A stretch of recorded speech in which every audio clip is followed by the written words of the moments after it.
Hello दोस्तों, स्वागत आपका हिंदी ज्ञान संकल्प चैनल पर। चलिए दोस्तों, आज हम करते हैं पंक्तियों से कुछ क्वेश्चन हैं जो कि पीछे पेपर के अंदर आए हुए हैं और इम्पोर्टेंट हैं। चलिए देखते हैं इसके अंदर। सबसे पहले है हे पुरुष सिंह। एक और दोस्तों कि इसके अंदर ही मैंने क्या है इसके आंसर लिखे हुए हैं। जो क्वेश्चन के आंसर सही थे और गलत थे उनको कई जो है गलत है वो ठीक हुए हैं, तो उनको मैंने क्या ठीक करके लिखा है, वरना अगर गलत हैं तो उनको मैंने नहीं लिखा है। ठीक है, तो देखते हैं इसमें। सबसे पहले है इसके अंदर देखते हैं कि हे पुरुष सिंह तुम भी शक्ति करो धारण।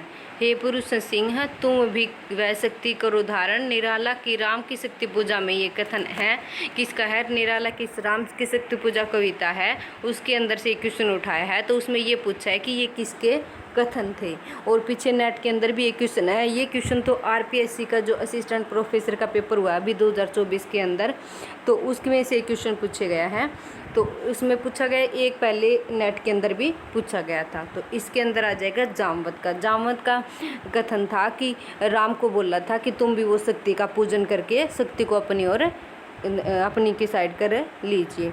तो इसके अंदर ये आंसर आ जाए कि जामवंत का ये कथन हो जाएगा। आगे चलते हैं।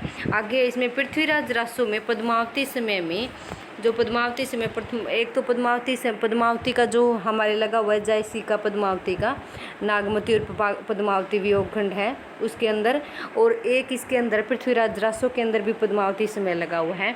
तो उसके अंदर से क्वेश्चन है, क्योंकि ये अलग से किसी परीक्षा के अंदर लगा हुआ है तो उसमें से उठाया है। पद्मावती समय के अंदर पूछा है कि समुद्र शिखर का उल्लेख है वो किस रूप में आया है। तो इसके अंदर समुद्र शिखर का जो उल्लेख है वो ध्रुव के रूप में आया है। आगे चलते हैं। तुलसी, ये पूछा है कि तुलसी कबंध कैसो धाइबो विचारु अंध। तुलसी कबंध कैसो धाइबो विचारु अंध। धंध देखी अंत जग जो सोचू परिणाम को। में कबंध का अर्थ पूछा है। तो इसमें से 4 ऑप्शन दिए थे, लेकिन ये क्या है कि कबंध का ऑप्शन पूछा है इन्होंने। कबंध का पूछा है तो ये हो जाएगा सिरहीन। कबंध यानी कि बिना सिर वाला। ठीक है, आगे चलते हैं। राम दुहाई मरा जपते जपते बिगड़ी सुधरी कवि को कुल की। ये भी क्या है? तुलसीदास का ही है और तुलसीदास की कवितावली में से लिया गया है। तो इसमें पूछा है कि कवितावली के काव्यांश में कवि को कुल जो दिया है इसके अंदर कवि कोकिल हो, इसमें इसके पूछा है कि ये किसके लिए प्रयुक्त हुआ है। तो इसमें आ जाएगा श्री वाल्मीकि जी के लिए। आगे चलते हैं। इसमें है जीवन में संयम और आहार व्यवहार में नियम यही असली राज है उनकी गढ़ी हुई देह और गरिमा में व्यक्तित्व का। ये क्या है? पंक्ति है, और इसमें ये पूछा है कि ये पंक्ति है किसके लिए दी हुई है, और ये पंक्ति किस में से है? महाभोज उपन्यास में से। किस में से दी हुई है? महाभोज उपन्यास में थे, जो कि नेट के सिलेबस में मेरे लगा हुआ है। कितने अंदर से क्वेश्चन उठाया देखो कि ये पूछा कि जीवन में संयम और आहार व्यवहार में नियम यही असली राज है उनकी गढ़ी हुई देह और गरिमा में व्यक्तित्व का। तो ये है दास साहब के लिए हुआ है प्रयुक्त, क्योंकि उनकी देह के लिए और उनके सोच विचार के लिए ऐसा उन्होंने बोला है। आगे चलते हैं। आगे आए थे कि जो गोदान के अंदर जो कथन पूछे गए थे वो है जो अलग हटके कथन हैं जो कि हम अभी तक नहीं पूछे गए हैं। तो इसमें सबसे पहला है चिरस्थायी जीर्णावस्था ने उसके आत्मसम्मान को उदासीनता का रूप दे दिया था। चिरस्थायी जीर्णावस्था ने उसके आत्मसम्मान को उदासीनता का रूप दे दिया था। ये किसका कथन था? किसके लिए कथन था? होरी के लिए कथन था। आगे चलते हैं। विपन्नता के इस अथाह सागर में सुहाग ही वह तीर्ण था जिसे पकड़े हुए वह सागर को पार कर रही थी। तो ये अथाह सागर में सुहाग ही, तो इसी से पता चल रहा है कि ये किसका है? दनिया का कथन है। तो आगे देखते हैं। इसमें आगे है इसमें जो कि लगभग पूछ लिया जाता है नागमती वियोगखंड में से सभी जो जितने भी मास प्रयुक्त हुए हैं 12 के 12, उसमें से उनकी विशेषता दे के और पूछ लिया जाता है कि ये कौन से मास से लिया गया है। वैसे सबसे पहले 12 मासा का प्रयोग है वो जयसी के इसके नागमती वियोगखंड इसके अंदर आया है। इसमें देखते हैं। इसमें है सबसे पहले कि बरसे मगा जकोरी जकोरी। ये लाइन देकर ये पूछ लिया था कि नागमती वियोगखंड में से किस महीने के अंतर्गत ये लाइनें आई हैं। तो ये आ जाएगा भादो महीने के अंदर।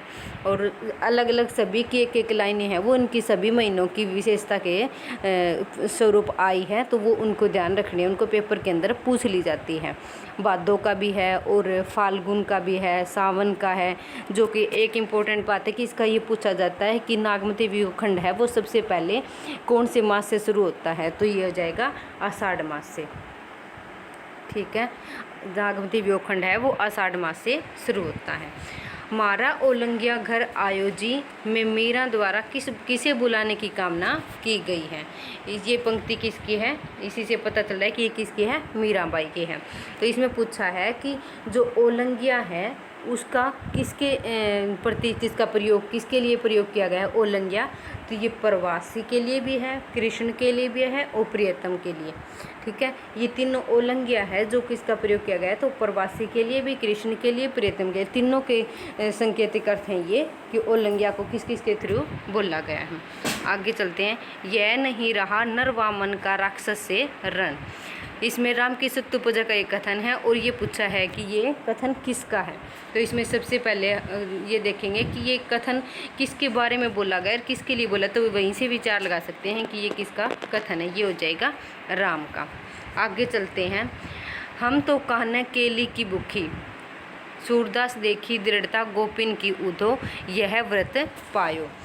हम तो कान्हा केली की भूखी, सूरदास देखी दृढ़ता गोपिन की उधो, यह व्रत पायो। इसमें ये पूछा है कि व्रत से आपका क्या आशय है। इसकी लाइन के अंदर व्रत जो शब्द आया है उसमें व्रत का क्या अर्थ है, तो इसमें आ जाएगा प्रेम का पाठ। उदो को प्रेम का पाठ पढ़ाने के लिए इसमें यहाँ पे इसको यूज किया गया है। आगे चलते हैं। भव्य ललाट की नासिका में से बह रहा था खून न जाने कब से लाल, लाल गर्मीला रक्त टपकदा।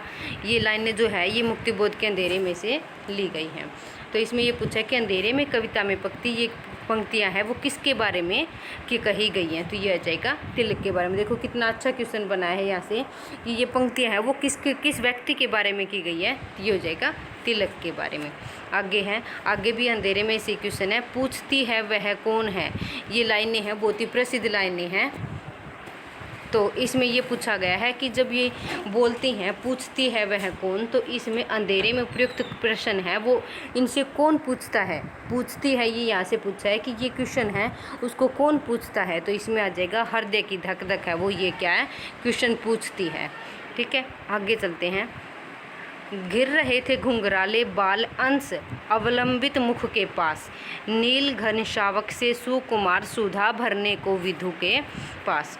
तो ये पूछा है कि इसके अंदर जो ये सारी दोनों पंक्तियां हैं इसमें किसके लिए प्रयुक्त हुए हैं। तो इसमें सबसे पहले तो हमें ये पंक्तियाँ पता होनी चाहिए कि किससे है, तो ये कमायनी से पूछी गई है और इसमें क्या है मनु का जो श्रद्धा के द्वारा देखना है उसको दिखाया गया है। तो इसमें ये पूछा है कि इसका अर्थ क्या है या भावार्थ क्या है। तो इसमें एक तो था कि छोटे छोटे बादल, एक है पूर्णोपमा अलंकार था इसके अंदर।